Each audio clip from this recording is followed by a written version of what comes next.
Bismillahirrahmanirrahim. Assalamualaikum warahmatullahi wabarakatuh. Innal hamdalillah nahmaduhu wa nasta'inuhu wa nastahdihi wa nastaghfiruhu wa natubu ilaihi wa na'udzu billahi min shururi anfusina wa sayyiati a'malina may yahdihillahu fala mudilla lahu wa may yudlilhu fala hadiya lahu. Asyhadu an la ilaha illallah wahdahu la syarika lah wa asyhadu anna Muhammadan abduhu wa rasuluhu la nabiyya ba'dah, amma ba'd. Qala Allah azza wa jalla fi kitabil karim wa huwa asdaqul qailin. A'udzu billahi minasy syaithanir rajim. Wa idza adzana rabbukum la in syakartum la azidannakum wa la in kafartum inna adzabi lasyadid.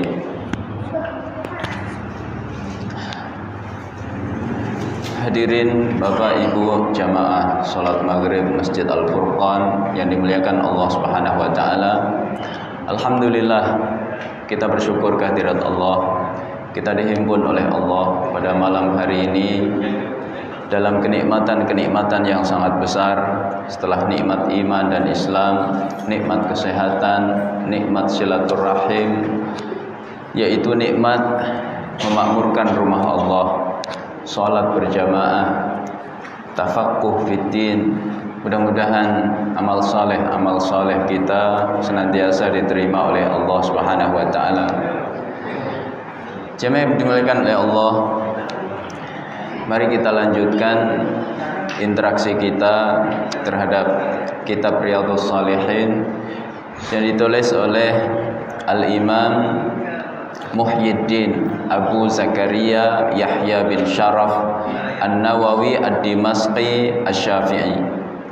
Kita sampai pada bab yang ke-27, yaitu bab tentang mengagungkan kehormatan kaum muslimin, menjelaskan hak-hak mereka, lemah lembut dan kasih sayang terhadap kaum muslimin. Kita sampai pada hadis yang ke-231. Wa an Abi Qatadah, dari Abu Qatadah Al-Harits ibni Rib'i radhiyallahu anhu, yaitu nama aslinya Al-Harits bin Rib'i, semoga Allah meridainya. Qala, beliau berkata, qala Rasulullah sallallahu alaihi wasallam, Rasulullah sallallahu alaihi wasallam bersabda,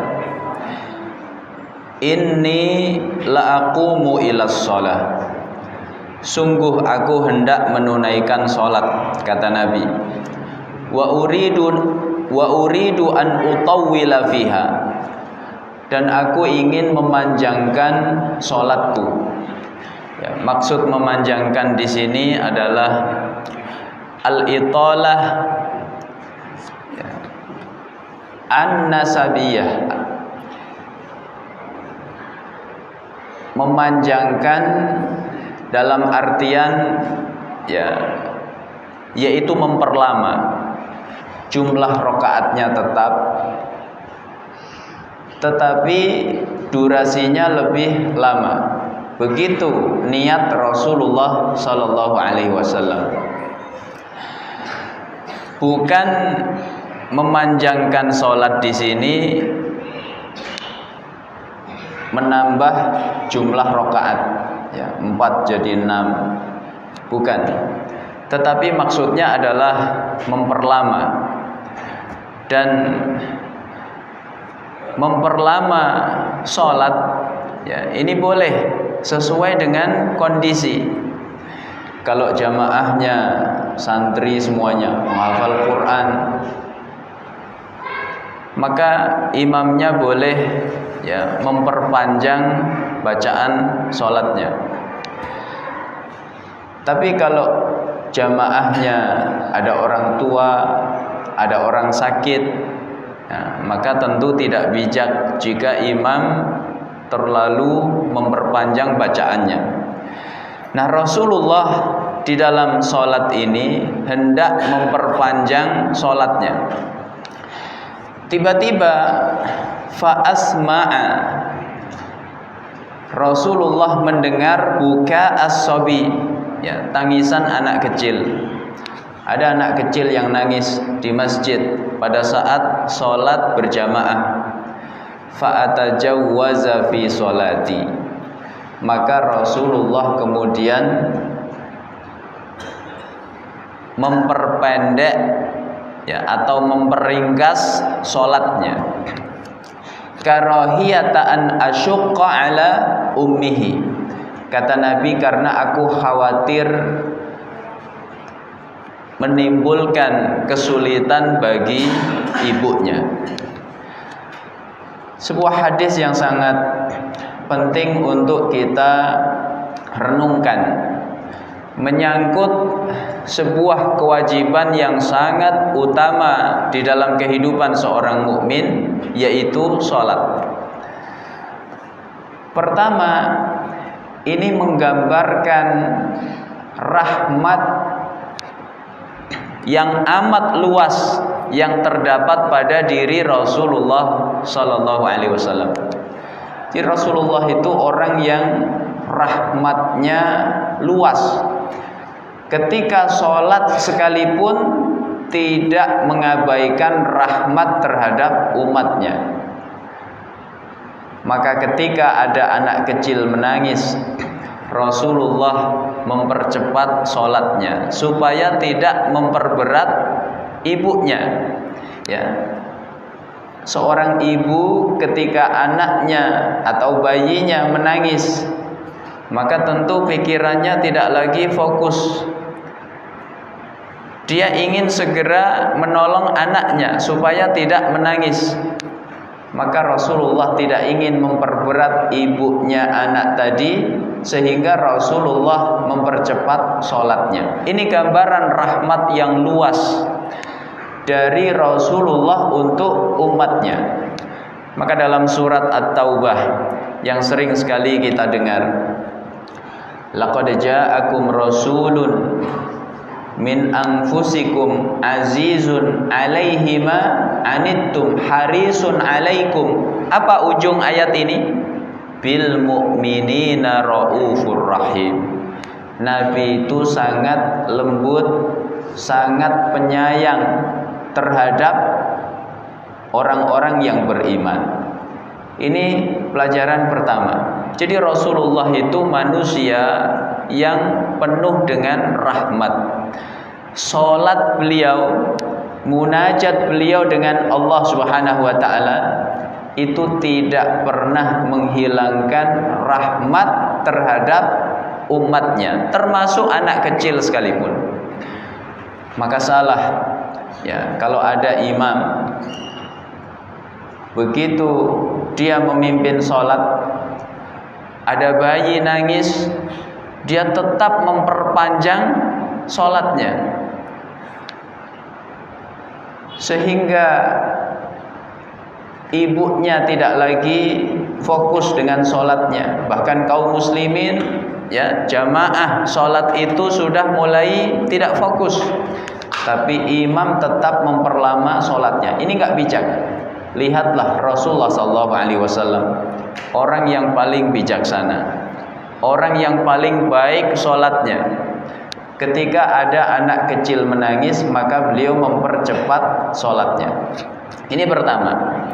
Kedua, hadis ini memberikan pelajaran kepada kita bahwa wanita boleh sholat berjamaah di masjid, meskipun yang terbaik baginya adalah sholat di rumahnya. Tapi andaikan dia ingin berjamaah di masjid, maka tidak boleh dilarang. Apalagi jika di masjid ada sesuatu yang dia tidak mendapatkannya kalau sholat di rumah. Di masjid ada kajian, di masjid ada bakti sosial misalnya, atau kegiatan-kegiatan lain yang dia tidak mungkin bisa mengikutinya kalau sholat di rumah. Maka wanita tidak boleh dilarang sholat berjamaah di masjid. tentu dengan memperhatikan adab-adab. Ya, jangan sampai tabarruj, jangan sampai ikhtilat, jangan sampai menimbulkan fitnah. Ya, ini pelajaran kedua. Pelajaran ketiga, anak kecil itu boleh masuk ke masjid, ikut sholat berjamaah bersama orang-orang dewasa. Apa buktinya? Dalam hadis tadi Rasulullah memimpin sholat berjamaah bersama kaum muslimin. Kemudian terdengar tangisan anak kecil. Berarti anak kecil itu di dalam masjid atau di rumah? Di dalam masjid.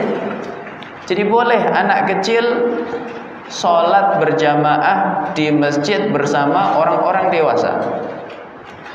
Tentu yang harus diperhatikan adalah ya adab-adabnya. Jangan sampai anak-anak kecil dibiarkan ke masjid, takut ganggu orang tuanya di rumah. Kamu ini berisik banget nak di rumah, udah ke masjid sana. Tapi tidak dibimbing, sehingga di masjid menimbulkan kegaduhan, mengganggu kekhusyukan, lari ke sana kemari, ya, sampai imamnya lupa ayat gara-gara anak kecil berisik sekali. Khatib ceramah sampai nggak fokus, lupa materi apa yang disampaikan karena anak kecil ramai sekali. Ya, belum lagi membuat masjid menjadi kotor. Apalagi kalau sampai membuat masjid menjadi najis, kencing sembarangan, ya, maka nggak boleh. Jadi ke masjid boleh, bahkan itu adalah sebuah kebaikan, tapi tentu harus dibimbing oleh orang tuanya. Kalau anak kecil kok jauh dari masjid, maka kita dalam bahaya. Begitu kata Sultan Muhammad Al-Fatih. Kalau sampai anak kecil kok jauh dari masjid, masjid isinya orang-orang tua semua, jalannya pakai tongkat, rambut sudah putih semua, ini kita dalam bahaya. Tapi kalau masjidnya masih lintas generasi, ya, yang rambutnya putih ada, yang setengah putih ada, yang hitam semuanya ada, yang anak-anak pun ada, remaja ada. Ini pertanda ya kebangkitan Islam insya Allah sudah dekat. Dan di Bekasi ini insya Allah dimulai dari Masjid Al-Furqan. Allahu Akbar. Yang penting kawal anak-anak kita ke masjid, ajak ke masjid, tapi dibimbing, jangan dibiarkan. Ini pelajaran yang ketiga. Pelajaran yang keempat, boleh seseorang sholat kemudian mendengar suara-suara di sekitarnya. Rasulullah tadi memimpin sholat, kemudian Rasulullah mendengar suara tangisan, ya. Ini boleh, tidak sampai merusak sholat. Jadi nggak perlu kita sholat kemudian pakai headset supaya nggak dengar suara dari luar, nggak perlu. Boleh sholat sambil mendengar suara dari luar, seperti Rasulullah dalam sholatnya masih mendengar anak kecil nangis. Yang tidak boleh bagaimana? Kalau sampai suara itu menghilangkan kekhusyukan sholat kita. Makanya kalau ada pengajian seperti ini, namanya ngaji ya di speaker, suaranya terdengar di seluruh ruangan. Maka kalau ada yang masbuk, ya, jamaah sudah selesai, baru dia masuk ke masjid, sementara ada pengajian di dalam, maka dia jangan sholat di dalam masjid. Karena itu pertama membuat dia terganggu, nggak fokus. Ada ceramah, sholat, ya, jangan-jangan baca Al-Fatihah ada yang terlupakan karena nggak fokus. Demikian pula dia mengganggu orang yang sedang mengaji. Karena sholat jamaah sudah selesai, sekarang waktunya ngaji. Maka kalau dia nggak dapat sholat berjamaah, ya, jangan sholat jamaah di tengah-tengah pengajian. Sholatlah di luar. Ini bijaksana. Jadi ini pelajaran penting di balik hadis tadi. Rawahul Bukhari, diriwayatkan oleh Imam Bukhari. Hadis berikutnya, wa an Jundub ibni Abdillah radhiyallahu anhu qala, dari Jundub bin Abdillah, semoga Allah meridainya, beliau berkata, qala Rasulullah sallallahu alaihi wasallam, Rasulullah bersabda, man shalla salatas subhi fahuwa fi dhimmatillah. Siapa yang salat subuh, maka dia berada di dalam tanggungan Allah Subhanahu wa taala. Jaminan Allah Subhanahu wa taala. Keamanan yang diberikan oleh Allah Subhanahu wa taala. Apa makna zimmatillah? Ai amanihi. Keamanan Allah Subhanahu wa taala. Wa ahdihi, perjanjian Allah Subhanahu wa taala.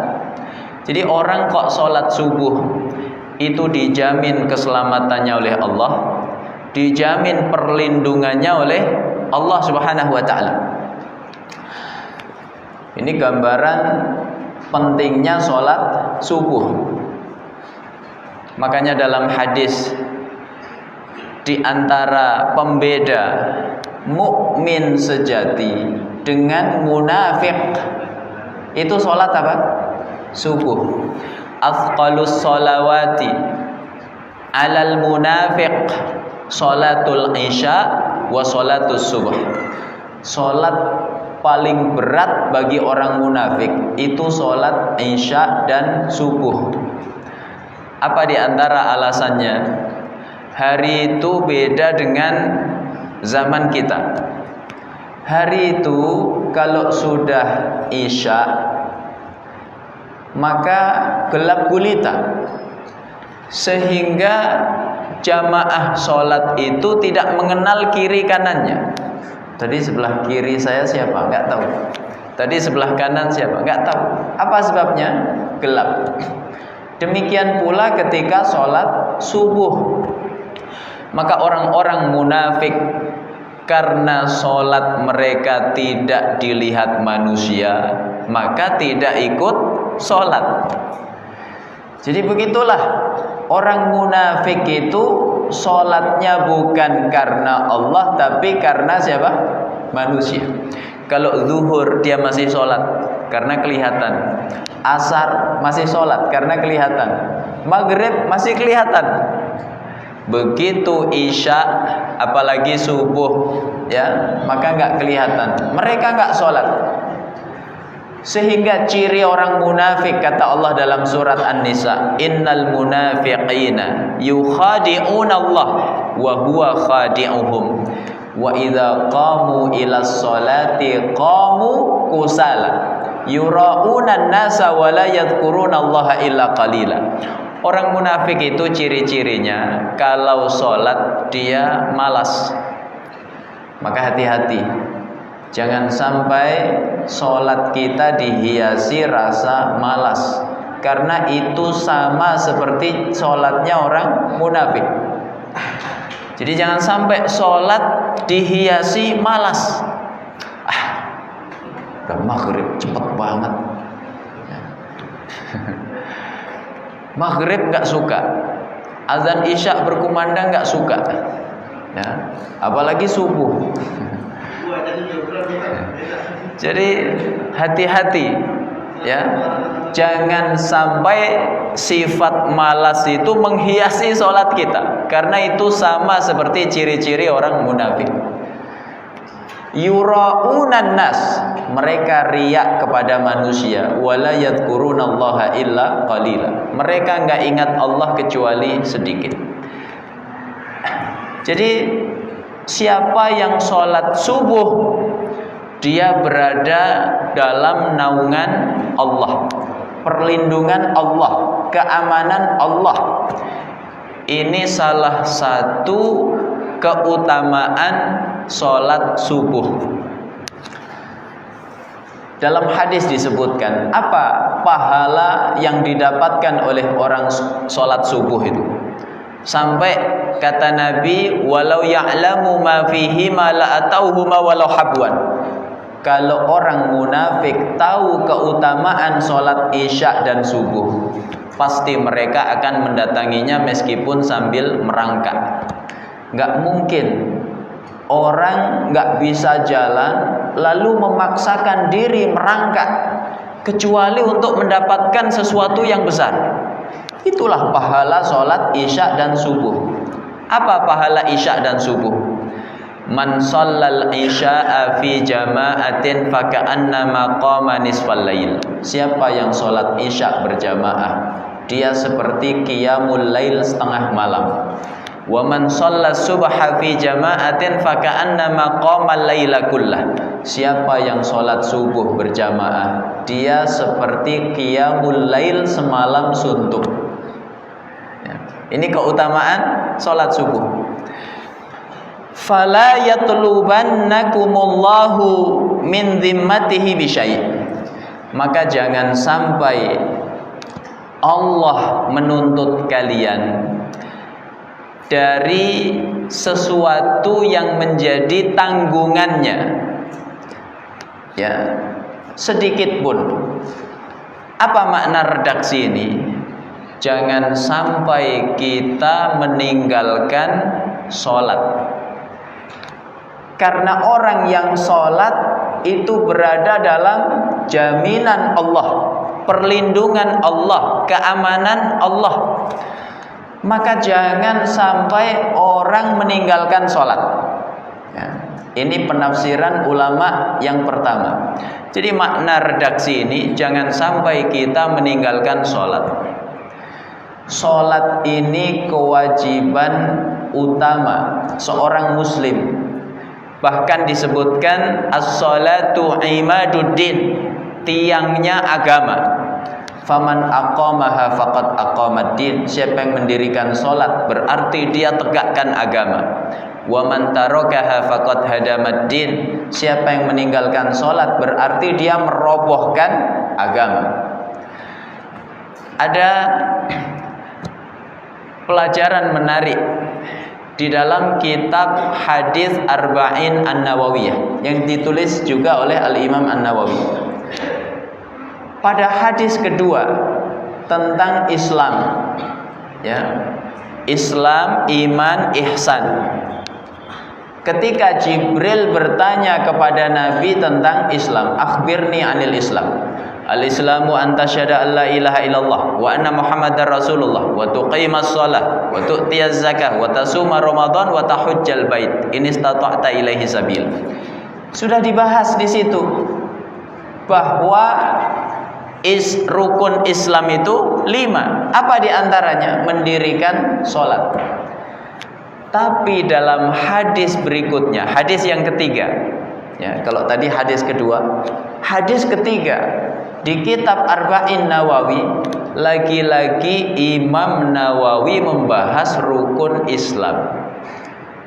Buniyal Islamu ala khamsin, syahadati alla ilaha illallah wa anna Muhammadar Rasulullah wa iqamis shalah wa ita'iz zakah wa hajjil bait wa shaumi Ramadan. Kata para ulama, kenapa Imam Nawawi sudah bahas rukun Islam pada hadis kedua, kok diulangi lagi pada hadis ketiga? Kata para ulama, ada sebuah redaksi penting yang ada pada hadis ketiga tidak ada pada hadis kedua, yaitu redaksi yang berbunyi bunia. Ya, Islam itu dibangun di atas 5 perkara. Ini pondasinya Islam. Apa makna bunia pada hadis ini? Siapapun yang mengingkari salah satu dari 5 rukun Islam ini, maka berarti dia telah murtad. Bahaya nggak Pak? Ya, makanya ditulis lagi oleh Imam Nawawi pada hadis ketiga. Jadi hadis ini menegaskan betapa kedudukan sholat itu amat penting bagi seorang muslim. Orang yang sholat, dia berada dalam naungan Allah, perlindungan Allah, jaminan keamanan Allah Subhanahu wa ta'ala. Orang yang meninggalkan sholat berarti dia keluar dari naungannya Allah, keluar dari keamanannya Allah, keluar dari jaminan perlindungannya Allah Subhanahu wa ta'ala. Ya. Bahaya nggak Pak? Bahaya sekali. Maka dalam sebuah hadis yang panjang dikisahkan oleh Barra bin Azib tentang mimpinya Rasulullah SAW. Mimpinya Nabi itu wahyu, wajib kita imani. Dalam salah satu mimpinya Nabi, beliau ditunjukkan pemandangan neraka dan pemandangan surga. Di salah satu pemandangan neraka yang beliau lihat, ada 2 orang, yang satu berbaring, yang satu berdiri membawa batu besar. Maka orang yang berdiri yang membawa batu besar tadi melempar batunya ke kepala orang yang berbaring. Seketika kepala itu pecah, isinya berhamburan. Lalu Allah takdirkan menyatu lagi, dilempar lagi, hancur lagi. Allah takdirkan menyatu lagi, terus seperti itu. Rasulullah bertanya kepada malaikat yang membawanya, ini pemandangan apa? Kok mengerikan sekali? Maka malaikat itu berkata, ini adalah pemandangan hukuman untuk orang yang meninggalkan sholat. Ngeri nggak Pak? Ya. Makanya hati-hati, jangan meninggalkan sholat. Ini penafsiran pertama. Penafsiran kedua, kata sebagian ulama, hadis ini mengajarkan kepada kita jangan menimbulkan gangguan bagi orang yang sedang menunaikan sholat. Karena orang yang sedang menunaikan sholat itu dia berada dalam perlindungannya Allah. Tiba-tiba ada orang yang mengganggunya, baik gangguan yang sifatnya kecil, apalagi gangguan yang sifatnya besar. Ada orang lagi sholat, kemudian kita ngobrol, suaranya keras, tertawa terbahak-bahak. Ini mengganggu. Jangankan ngobrol, tertawa. Ada orang lagi sholat, Bapak baca Quran. Baca Quran ibadah nggak Pak? Ibadah. Itu jangan keras-keras, karena khawatir mengganggu orang yang sedang menunaikan sholat. Ya, karena orang yang sedang sholat itu dia berada dalam naungannya Allah. Jangan sampai diganggu, nanti Allah murka. Apalagi jelas-jelas niatnya mengganggu orang yang sedang sholat. Orang lagi sholat, nyalain petasan di sampingnya, sehingga dia kaget. Ini gangguan, ini berbahaya.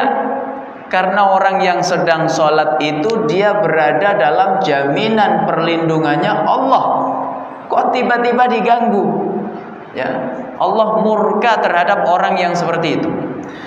Makanya kalau Bapak menunaikan sholat berjamaah, Bapak tidak masbuk, imamnya salam, Bapak ikut salam, sudah selesai sholatnya. Lalu di belakang kita ada makmum yang masbuk, boleh nggak kita lalu lalang di depannya? Nggak boleh. Padahal kita sudah selesai sholat. Karena dikhawatirkan itu mengganggu saudara kita yang masih menunaikan sholat. Tunggu sejenak. Ya. Andaikan orang tahu betapa jeleknya melewati tempat sujud orang yang sedang sholat, maka dia pasti akan sabar menunggu meskipun sampai bertahun-tahun. Ya, itu kalau tahu. Tapi banyak orang nggak tahu, sehingga orang sedang sholat lalu melangkah-langkah di depannya. Ya. Ini penafsiran yang kedua. Apa sebabnya? Fa innahu may yatlubuhu min dhimmatihi bi syai'in yudrikhu. Sesungguhnya orang yang dituntut oleh Allah dari sesuatu yang menjadi tanggungannya, maka pasti Allah akan mendapatkannya. Summa yakubbuhu ala wajhihi fi nari jahannam. Lalu Allah akan melemparkan pada wajahnya ke neraka jahannam. Jadi siapapun yang meninggalkan sholat, atau makna yang kedua,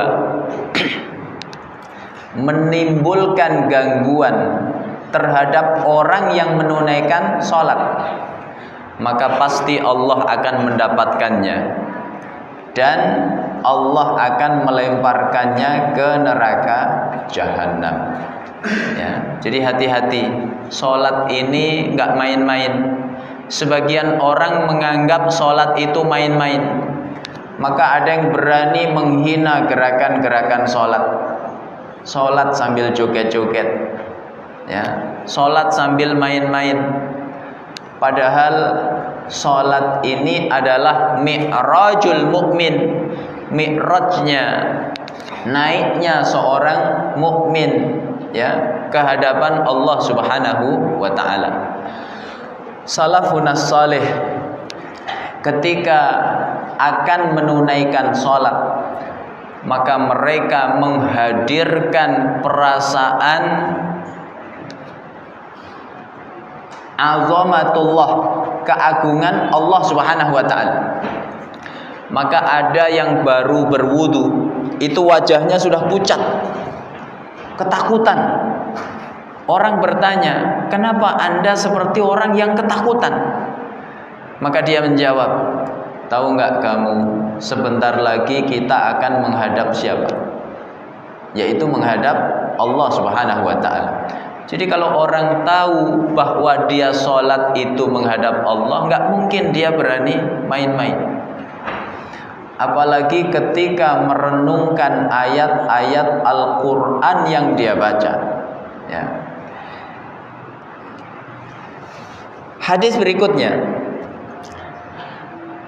wa an ibni Umar radhiyallahu anhuma, dari Abdullah bin Umar, semoga Allah meridhai keduanya, anna Rasulullah sallallahu alaihi wasallam qala, sesungguhnya Rasulullah sallallahu alaihi wasallam bersabda, al muslimu akhul muslim. Muslim itu adalah saudara bagi muslim lainnya. Jadi ikatan persaudaraan Islam ini ikatan yang menembus seluruh batas, batas teritorial, wilayah. Ini ditembus oleh Islam. Muslim Indonesia dengan Muslim Malaysia bersaudara atau enggak, Pak? Bersaudara. Bahkan yang jauh, kalau Malaysia dekat, tetangga, serumpun.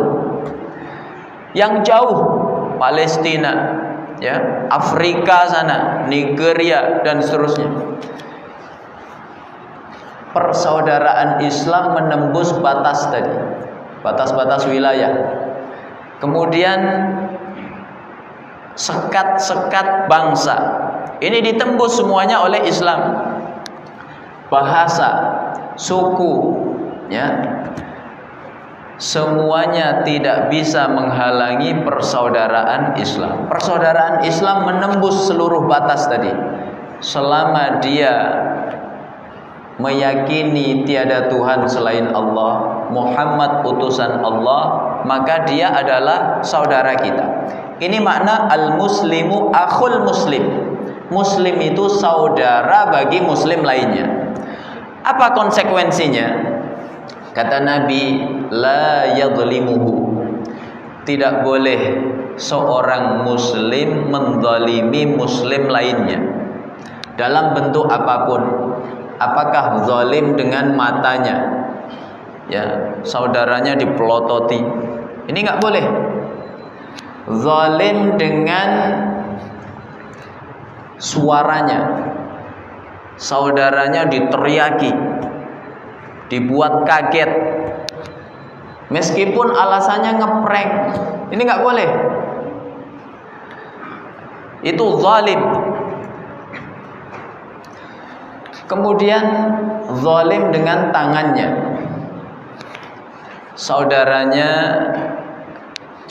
ya, dipukul padahal tidak salah.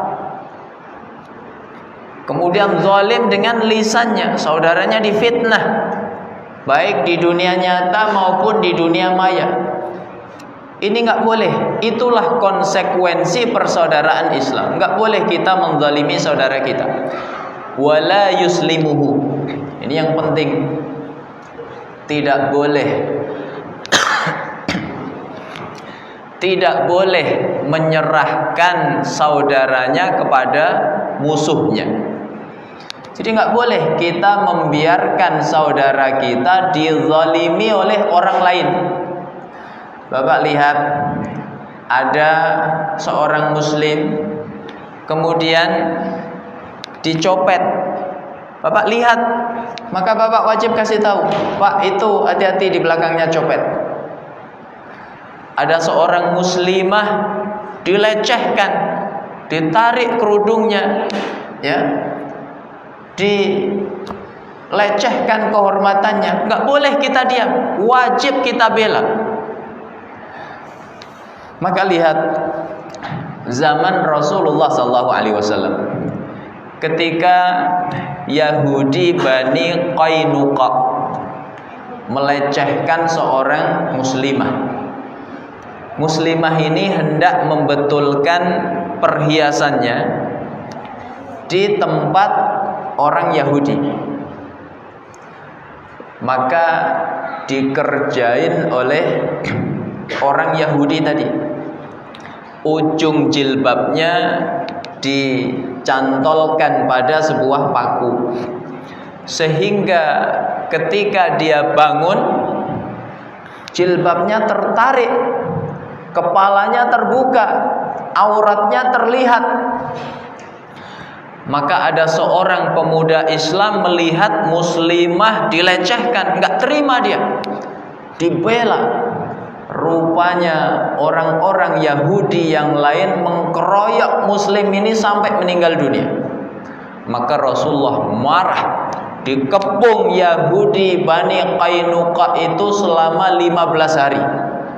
Akhirnya mereka menyerah, ya. Hampir-hampir Nabi mengeksekusi mereka semua. Tapi karena ada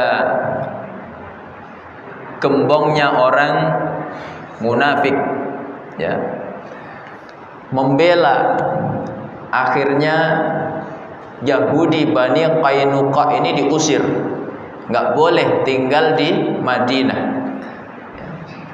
Jadi begitu persaudaraan Islam, nggak boleh membiarkan saudara muslim, muslimah terjatuh dalam kezaliman musuh-musuhnya. Ini nggak cuma terjadi di zaman Rasulullah SAW. Pada masa dinasti Abbasiyah, saat itu dipimpin oleh Khalifah Al-Mu'tasim Billah, ada sebuah wilayah yang bernama Amuriyah, ya, kota Amuriyah. Saat itu kota ini di bawah kekuasaan Romawi. Ada seorang muslimah belanja di pasar, lalu dilecehkan oleh orang Romawi. Maka muslimah ini berteriak, teriakannya diabadikan dalam sejarah. Wa Mu'tasimah, wahai Khalifah Mu'tasim, di manakah engkau? Maka ada orang yang melaporkan kejadian ini kepada Khalifah. Maka Khalifah Al-Mu'tasim merespon seruan wanita ini. Dikirim tentara yang ujungnya sudah sampai di kota Amuriyah, ya, sekitar Turki. Ekornya masih di Baghdad. Jadi berapa ribu pasukan, ya. Kemudian terjadi perang yang dahsyat. 30.000 tentara Romawi tewas, 30.000 lainnya menjadi tawanan, ya, demi membela kehormatan seorang muslimah. Itulah persaudaraan Islam, ya. Kehormatan kaum muslimin terjaga, terlindungi ketika yang memimpin dunia ini adalah umat Islam.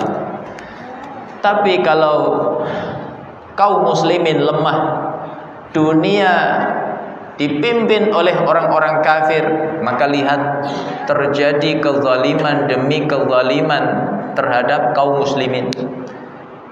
Kaum muslimin, terutama muslimah-muslimahnya, tidak cuma ditarik jilbabnya, tidak cuma dilecehkan, bahkan diperkosa, ya, dibunuh dengan cara yang hina. Ini pentingnya kepemimpinan harus selalu dipegang oleh kaum muslimin. Jadi konsekuensi persaudaraan Islam yang kedua, tidak boleh kita membiarkan saudara kita dizalimi oleh musuh-musuhnya. Inilah rahasianya kenapa kaum muslimin tidak pernah diam menyaksikan kezaliman terhadap kaum muslimin di belahan bumi manapun, yang diserang, yang dibantai di Palestina, di Gaza. Tapi Jakarta bergejolak, Malaysia bergejolak, kaum muslimin di seluruh dunia bergejolak. Itulah konsekuensi persaudaraan Islam. Kemudian, man kana fi hajati akhihi kana Allahu fi hajatihi. Siapa yang memenuhi kebutuhan saudaranya, maka Allah akan memenuhi kebutuhannya. Ini sunnatullah yang berlaku di dalam kehidupan manusia. Orang itu kalau hidupnya kok gemar membantu saudaranya, maka pasti kehidupannya akan dicukupi oleh Allah Subhanahu wa ta'ala. Maka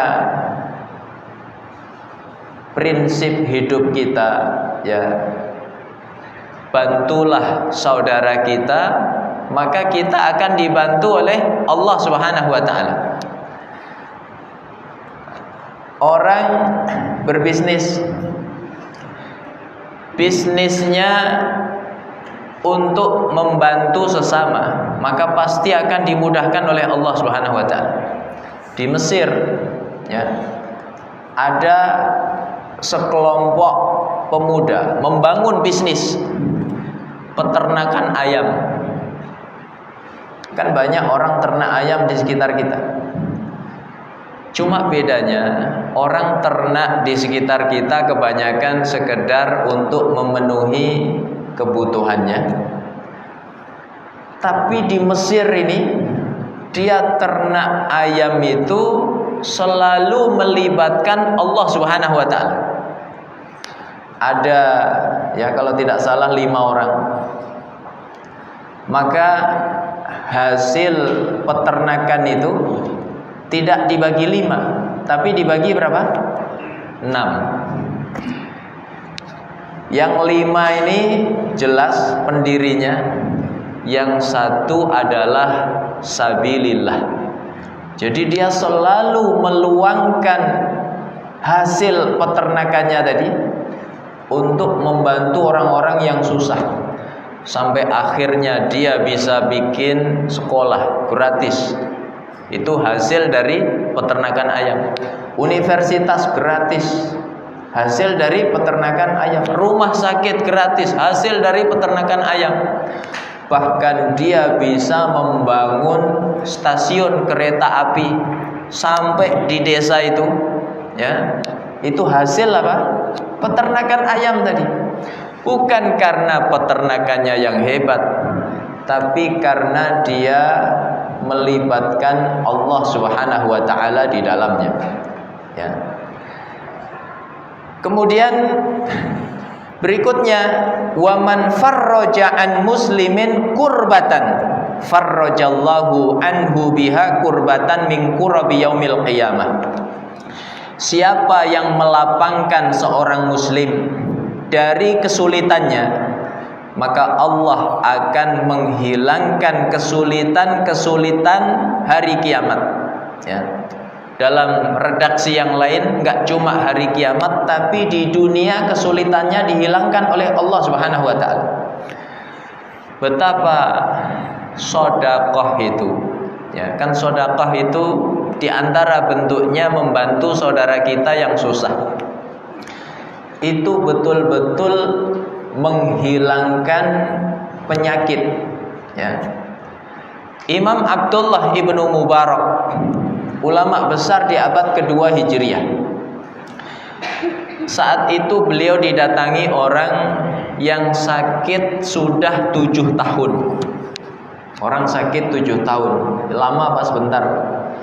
Ya. Lama sekali, 7 tahun gak sembuh-sembuh. Sudah berobat ke sana kemari gak kunjung sembuh. Maka bertanyalah kepada Imam Abdullah ibnu Mubarak.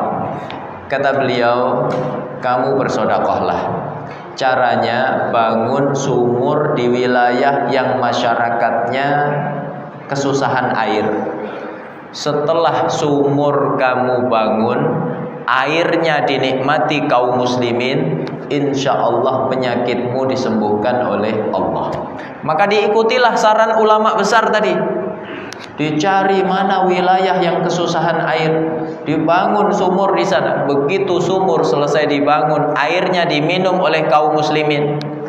Maka orang ini yang sakitnya sudah 7 tahun gak sembuh-sembuh, langsung sembuh atas izin Allah Subhanahu wa taala. Ini dahsyatnya sedekah. Orang yang meringankan saudaranya, maka dia akan diringankan oleh Allah Subhanahu wa taala. Ya. Ini sudah Isya? Belum? Oh, Surabaya. Ya. Berarti Bekasi masih setengah jam lagi. Ya. Dan kejadian seperti ini itu tidak hanya di zaman ulama kita. Ya. Zaman kita banyak kisah-kisah seperti itu. Ada ya TKW berangkat ke Saudi. Dia baru saja melahirkan bayinya. Orang kalau habis melahirkan kan menyusui. orang seharusnya menyusui kok enggak menyusui, kan sakit. Tapi dia terpaksa menutupi bahwa dia sedang menyusui, karena kalau dia bilang sedang menyusui maka enggak diterima. Tapi orang itu menutupi sedemikian rupa, lama-lama akan ketahuan. Dia sebentar-sebentar ke kamar mandi, sebentar-sebentar ke kamar mandi. Maka majikannya curiga, kamu ngapain ke kamar mandi? Rupanya dia membuang air susunya supaya tidak merasakan sakit. Akhirnya dia pun jujur. Lalu majikannya berkata, berapa tiket pulang pergi ke negaramu? 5 juta. Berarti pulang pergi 10 juta. Berapa gajimu sebulan? Sekian. Dihitung 2 tahun gaji ditambah tiket pulang pergi, ya, sekian. Langsung dikasih, ini gajimu 2 tahun, ini tiket pulang pergi. Kamu pulang susui anakmu 2 tahun, kalau sudah selesai balik lagi ke sini. Majikan ini menderita penyakit kanker, ya. Betapa kagetnya ketika besok dia kontrol, kata dokter, kanker kamu sudah bersih, sudah sembuh total. Padahal sebelumnya divonis harus operasi. Begitulah orang yang membantu saudaranya, maka dia dibantu oleh Allah Subhanahu wa taala. Orang yang menghilangkan kesulitan saudaranya, maka kesulitannya akan dihilangkan oleh Allah.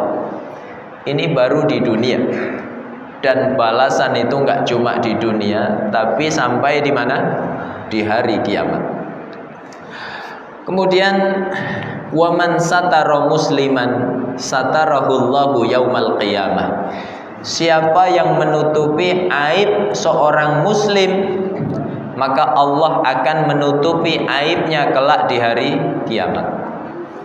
Jadi jangan biasa membongkar aib saudara kita. Setiap orang punya aib. Imam masjid punya aib, muadzin punya aib, apalagi jamaah biasa. Banyak aibnya. Ustadz juga banyak aibnya. Manusiawi. Kalau kita mengetahui aib saudara kita, maka jangan kita membongkarnya, kita tutupi. Siapa yang menutupi aib saudaranya, nanti di hari kiamat aibnya ditutupi oleh Allah Subhanahu wa taala, ya. Tapi ada kategori-kategori tertentu yang aibnya itu boleh dibongkar. Siapa di antaranya, Pak? Orang yang meremehkan maksiat kepada Allah dan terus-menerus merutinkannya, maka orang seperti ini nggak perlu ditutupi aibnya. Ada orang sudah tidak mau berhijab, bahkan terang-terangan memusuhi hijab. Ada yang laki-laki, ada yang perempuan, ya. Maka orang seperti itu tidak perlu ditutupi aibnya. Apa sebabnya? Dia terang-terangan bermaksiat kepada Allah Subhanahu wa taala, ya. Atau orang yang membahayakan agama, ini nggak perlu ditutupi aibnya. Ada orang terang-terangan memusuhi syiar-syiar agama, syiar menutup aurat, ya, dia musuhi. Melecehkan Quran, melecehkan Allah dan Rasulnya, menghina syiar-syiar agama, maka orang seperti ini nggak perlu ditutupi aibnya. Bahkan kalau perlu dibongkar untuk mengingatkan kaum muslimin dari keburukannya. Apalagi kalau dia mendaftar ya sebagai salah satu pemimpin misalnya, entah di level kelurahan, kecamatan, ya, sampai tingkat pusat, maka boleh kita membongkar aibnya dalam rangka mengingatkan kaum muslimin supaya tidak tertipu. Karena biasanya orang-orang seperti ini kalau musim pemilu itu penampilannya lebih soleh, lebih solehah dari orang-orang yang biasa ngaji, ya. Bapak ke masjid cuma pakai peci. Orang seperti ini kalau lagi nyalon nggak cuma peci, sorban pakai, ya. Namanya di KTP itu cuma nama saja, tapi begitu nyalon tahu-tahu depannya ada KH, Kiai Haji. Semua gelar kebaikan ditempel pada namanya, ya. Biasanya kesehariannya nggak pernah berjilbab, begitu nyalon nggak cuma pakai jilbab, mukena dipakai. Maka orang seperti ini tidak perlu ditutupi aibnya. Kalau perlu kita bongkar, mengingatkan kaum muslimin terhadap bahayanya. Baik, insyaallah hadis berikutnya kita lanjutkan pada pertemuan selanjutnya. Mudah-mudahan majelis ilmu kita senantiasa diberkahi oleh Allah. Allah berikan kepada kita ilmu yang bermanfaat, ilmu yang semakin menambah iman dan takwa kita kepada Allah Subhanahu wa taala. Kalau ada yang benar semata-mata dari Allah. Kalau ada yang salah, ini kekhilafan saya mohon maaf yang sebesar-besarnya. Aku qouli hadza wa sallallahu ala nabiyyina Muhammad wa ala alihi wa sahbihi wasallam wa subhanakallahumma bihamdik asyhadu an la ilaha illa anta astaghfiruka wa atubu ilaik. Assalamualaikum warahmatullahi wabarakatuh.